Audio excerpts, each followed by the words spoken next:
Well, we're delighted here at Spa after 8 hours of frenetic action to be joined by Doug Toland. Nice to meet you, Doug. Hey, likewise. Thanks for having me. Thank you very much. The 1993 Endurance World Champion. Now, you've won here before. You've won the World Championship, of course, as I say. In a way, I guess it's changed. In a way, it hasn't. Spa is Spa. Spa is Spa. It's still going around. It showcases, to me, the true meaning of endurance racing. And today was a really good example, short of a little bit of darkness. Now, you're here with a good friend of yours, aren't you, which you can tell us about now. He's been racing over in Moto America. How's it going down there with the Mako racing team? Yeah, here with Michael Gilbert. And we've been talking about it a little bit, and we just worked out. We'll come over here and help him out if we can. And he's having a good time with it. He's really enjoying world endurance, just like I was, probably even more, maybe. But yeah, they're pushing, they're trying, and you know, it's endurance racing. A lot of stuff goes on, a lot of moving pieces. Life's moved on, hasn't it, in the 3 decades or so, and the bikes have moved on, the technology. I know it's horrible to say 3 decades. 3 decades, yeah. When you put it like that, sorry. Yeah. But in a way, it's still the same, isn't it? It's still, you know, man or woman and machinery and the track. You know, the concept is still exactly the same as it was before. I mean, really, the biggest difference for me is just the electronics on the motorcycles. I mean, more power, you know, technology, tires, suspension, chassis development, everything else. But the electronics on the motorcycle, it's more of that and maybe a little bit less of that. What's it like for you guys to come over? Because, of course, a lot of the riders and teams are based here in Europe. It's quite a different kettle of fish for you guys, isn't it? Having to fly over transatlantic flights. Does it feel a lot further from home? Yeah, definitely. I mean, More of a challenge? 12 hours, 13 hours, but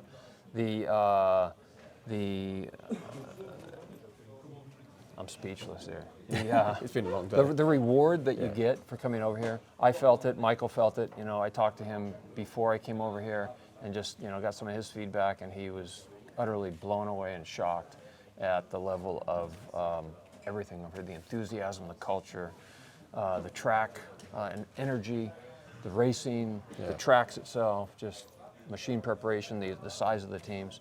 He was completely blown away by it, which, you know, just got him so excited. So here we are with him, yeah. Now, when we bumped into each other on the balcony watching practice and qualifying here yesterday on Friday, you were telling me some interesting stories about how you got involved in racing, first of all. You never even dreamed of world endurance, did you? So how do you go from not even dreaming about it to becoming world champion just a few years later? Long story, but yeah, I mean, coming to Europe was, again, it wasn't even a dream. It wasn't even on the radar at all.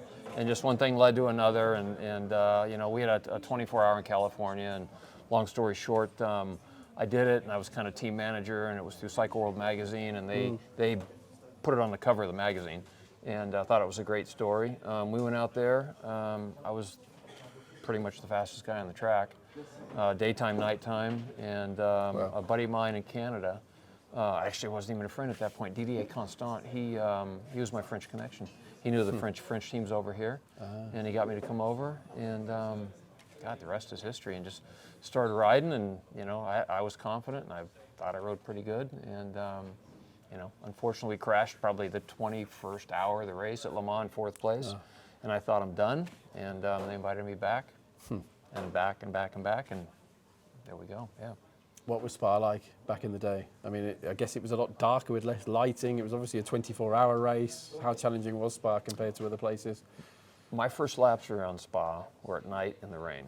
Really? Your very first laps? My very first laps in the were rain, at night in the rain. dark. Wow. Yeah, exactly. So they send you out, and you know, it's you have okay. to just get on with it. Yeah, I get, you know, nighttime was fine, riding in the rain was fine, so you just put the two together. Yeah. I'd done a few 24 hours back home as well, so you know, it was nothing new, just language barrier maybe a little bit, which, you know, we got over that, and the bikes, we never had RC30s in the States. I mean, they were very rare in the US, but of course over here, again, exemplifying the level of enthusiasm and just the overall racing culture here. And the RC30s and OW01s back then were just everywhere. Yeah. And in the States, they were really rare. Yeah. So, Yeah, it's funny how different it was in a way, isn't it? You know, with the way the bike sales were in the production market, quite a difference actually. That has a lot to do with it too. Yeah. You know, and there's yeah, definitely on the backside for sure.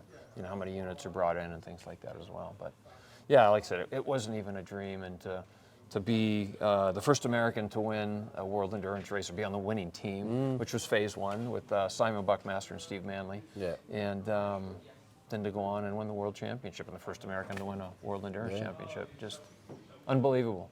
You know, I'm my best example of, you know, how to do things or what to do, and you never know what will come true. You know, dreams come true. Yeah, it's nice to hear. Talking of Simon Buckmaster, we know him quite well from our World Superbike coverage, of course, the team principal of PTR Triumph. Never minces his words to Simon. Was he always like that? Was he very clear in his communication back then? Because he is now. He was extremely clear and very transparent. Yeah, he's a good guy. And didn't hold back. You know where you stand with Simon. Yeah, absolutely, 100%. No, he was a great guy back then. Everybody got along great. Steve, Simon, myself, the team, Russell, Martin. Like, I can go down the list of naming who was on the team and the crew and everything. They were lethally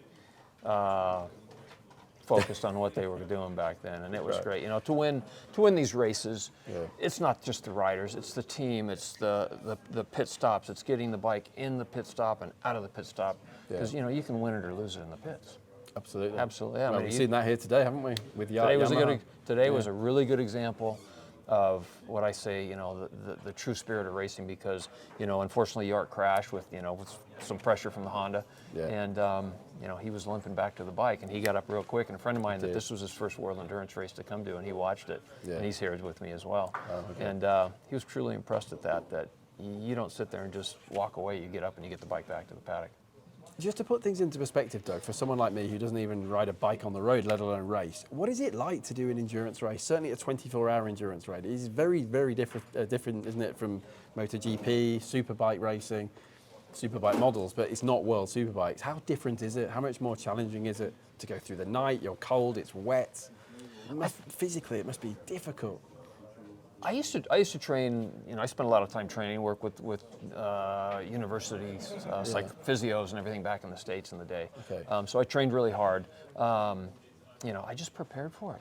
You know, we went to Suzuka. It was Alex Vieira and I, and we were hanging out at Suzuki, and some of the World Superbike guys were getting IV drips back then. And Alex, and they were red in the face, and Alex and I we were just looking at them, going, well, why? But on the other hand, you know, I've never personally tried it, but I've heard it works really well. It's very effective. But we just trained for the long races. But I think it's more probably mentally taxing. I was going to say, yeah. Yeah, I mean, because they're all physically strong, aren't they? Yeah, physically strong. And you know, if you like riding, I think it's a mind over matter thing. But at night, when you know you got a lot going on. You got really a lot going on at the endurance race. If it's raining at night, you know, there used to be bot stops, or, you know, there's all kinds of stuff. The smoke coming across the back straight at the Mistral at Paul Ricard, where you can't even see the track, and you're counting 1, 2, 3, break, kind of thing. Here's even dating it back farther. You know, before I came over, I talked to Dave Aldana about it, Spa, and he said Blanchemont, it was foggy and he couldn't see, and he just counted 1, 2, 3, go, and he turned too early. But you know, and he picked up the bike and got it back to the pits and got it fixed. But, why is it being so difficult, Doug? You mentioned Dave Aldana there. We were talking about Freddie Spencer the other day, Kenny Roberts, all the greats, Randy Mamola and others. We haven't seen quite so many Americans, have we, since that influx we had in the 80s? What's changed? Why is it so difficult now? It's across the pond, if you will, I think, my opinion.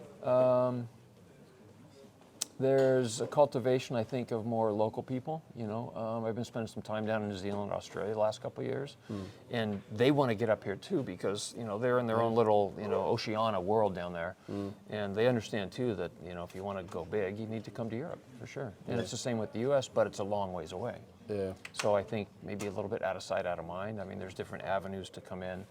Certainly for New Zealand and Australia, it's out of the way. So Japan tends to go down there and test a little bit. And, so that may be an avenue for some people, but it's just a long ways away. And unless you live here, like a lot of the GP guys that have been successful and some that haven't quite made it, but they, you got to come over here and do it.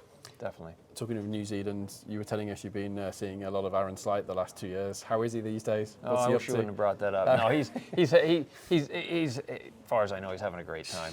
What have you been doing with him? Just riding motorcycles around the islands and stuff like that. Nice. That with a bunch of other ex-racers and having a great time. Ex-motocross guys, ex-road race guys, Grand Prix guys, and everything else. Just having a blast. Well, Doug, it's been a pleasure to meet you. Should we expect to see you at any more races anytime soon? Hopefully you are. But hopefully, yeah. I'd look forward with Mackle's invited me to come to Boulder, and as long as Michael's going, I'd like to be there to support him. Well, thank you very much. Doug's made a big effort for us to come up to the media centre at nearly 10 o'clock at night. So thank you for that. We appreciate it. It's all good. It's all in the spirit of endurance racing. It's not quite midnight, so we can still go more. But thank you very much, Doug. Hopefully see you at the Boulder. You betcha, Greg. Thanks a lot.